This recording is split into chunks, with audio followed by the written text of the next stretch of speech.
Current affair से पहला प्रश्न है कि हाल ही में किस देश ने आधुनिक गुलामी से निपटने के लिए पहला जो है एंटी स्लेवरी कमिश्नर नियुक्त किया है। ऑप्शन ए में है ऑस्ट्रेलिया, ऑप्शन बी में है चीन, ऑप्शन सी में है जापान, ऑप्शन डी में है फ्रांस। तो इसका सही उत्तर हो जाएगा ऑस्ट्रेलिया ने क्या किया है कि आधुनिक गुलामी से निपटने के लिए एंटी स्लेवरी कमिश्नर नियुक्त किया है। तो ऑप्शन ए जो है वह सही उत्तर है। अगला प्रश्न है अक्टूबर 2024 में भारत के प्रत्यक्ष विदेशी निवेश बढ़कर कितना बिलियन डॉलर हो गया है। ऑप्शन ए में है 2.8 बिलियन डॉलर, ऑप्शन बी में है 3.1 बिलियन डॉलर, ऑप्शन सी में है 3.5 बिलियन डॉलर, ऑप्शन डी में है 3.7 बिलियन डॉलर।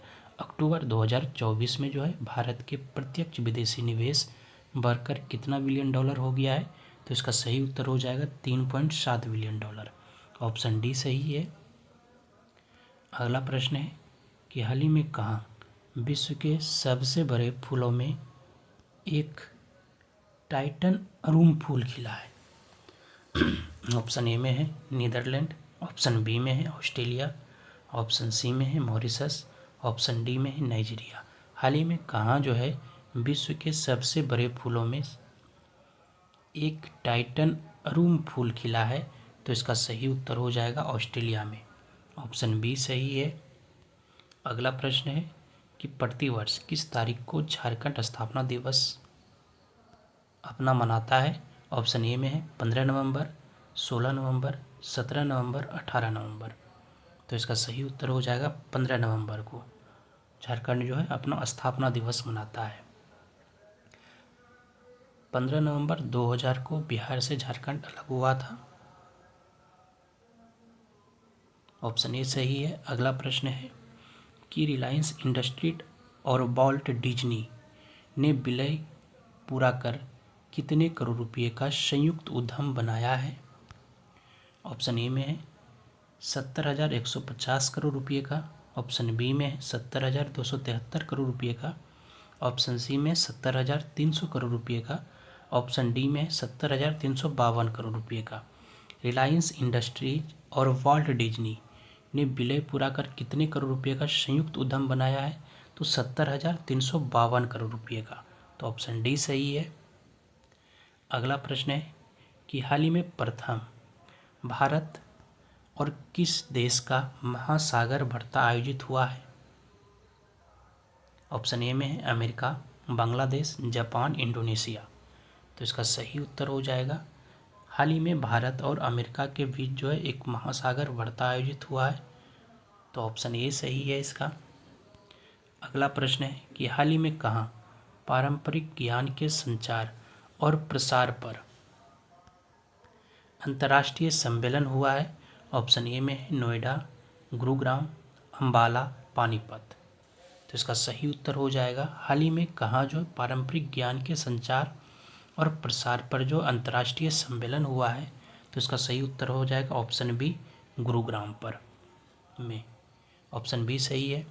अगला प्रश्न है निम्नलिखित में से किसके द्वारा नई दिल्ली से पहले बोडोलैंड महोत्सव का उद्घाटन किया गया है। ऑप्शन ए में है राष्ट्रपति द्रौपदी मुर्मू के द्वारा, ऑप्शन बी में है गृह मंत्री अमित शाह के द्वारा, ऑप्शन सी में है प्रधानमंत्री नरेंद्र मोदी के द्वारा, ऑप्शन डी में है विदेश मंत्री एस जयशंकर के द्वारा। हाल ही में जो नई दिल्ली में पहला बोडोलैंड महोत्सव का उद्घाटन किया गया है तो प्रधानमंत्री नरेंद्र मोदी के द्वारा। ऑप्शन सी सही है। अगला प्रश्न देखते हैं हम लोग कि हाल ही में भारतीय संविधान की मूल पांडुलिपि की प्रकृति के में शारजा अंतर्राष्ट्रीय पुस्तक मेले 2024 में प्रदर्शित की गई है। ऑप्शन ए में 40 में, 41 में, 42 में, 43 में। हाल ही में भारतीय संविधान की मूल जो है पांडुलिपि की प्रतिकृति कौन से शारजा अंतर्राष्ट्रीय पुस्तक मेला में 2024 में प्रदर्शित किया गया है। तो 43 में। ऑप्शन डी सही है। अगला प्रश्न है कि प्रतिवर्ष किस तारीख को जनजातीय गौरव दिवस मनाया जाता है। ऑप्शन ए में है 13 नवंबर, 14 नवंबर, 15 नवंबर, 16 नवंबर। प्रतिवर्ष किस तारीख को जनजातीय गौरव दिवस मनाया जाता है? तो 15 नवंबर को। ऑप्शन सी सही है। अगला प्रश्न है कि हाल ही में कहाँ 10 दिवसीय वार्षिक झिरी मेला शुरू हुआ है? ऑप्शन ए में है नागालैंड में, असम में, अरुणाचल प्रदेश में, जम्मू कश्मीर में। तो इसका सही उत्तर हो जाएगा जम्मू कश्मीर जो है में 10 दिवसीय वार्षिक झिरी मेला शुरू हुआ है। तो ऑप्शन डी सही है। अगला प्रश्न है कि हाल ही में कहाँ राष्ट्रपति द्रौपदी मुर्मू ने स्वामी विवेकानंद विद्या मंदिर स्कूल का उद्घाटन किया है? ऑप्शन ए में सिलवासा में, बड़ोदरा में, नासिक में, पुणे में।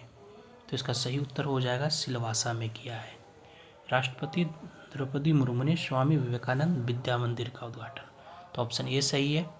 अगला प्रश्न है कि हाल ही में कहाँ राजस्थान के रक्षा औद्योगिक आधार को मजबूत करने के लिए ज्ञान शक्ति थिंक टैंक स्थापित किया गया है? ऑप्शन ए में जोधपुर, जयपुर, बीकानेर, जैसलमेर। हाल ही में कहाँ राजस्थान के रक्षा औद्योगिक आधार को मजबूत करने के लिए ज्ञान शक्ति थिंक टैंक स्थापित किया गया है? तो जयपुर में। ऑप्शन बी सही है। अगला प्रश्न है निम्नलिखित में से COP29 के दौरान किस देश ने ऊर्जा प्रणाली एकीकरण समझौते पर हस्ताक्षर नहीं किया है? ऑप्शन ए में है कजाकिस्तान, अजरबैजान, चीन और उज्बेकिस्तान। तो इसका सही उत्तर हो जाएगा चीन ने हस्ताक्षर नहीं किया है, बाकी तीनों ने किया है। तो ऑप्शन सी सही है। अगला प्रश्न है कि हाल ही में किस राज्य में गृह मंत्रालय द्वारा 6 पुलिस स्टेशनों के अधिकार क्षेत्र को जो है वह अशांत क्षेत्र घोषित किया गया है? ऑप्शन ए में कर्नाटक, मेघालय, मणिपुर, छत्तीसगढ़। हाल ही में किस राज्य में गृह मंत्रालय द्वारा 6 पुलिस स्टेशनों के अधिकार क्षेत्र को अशांत क्षेत्र घोषित किया गया है? तो मणिपुर। तो ऑप्शन सी सही है।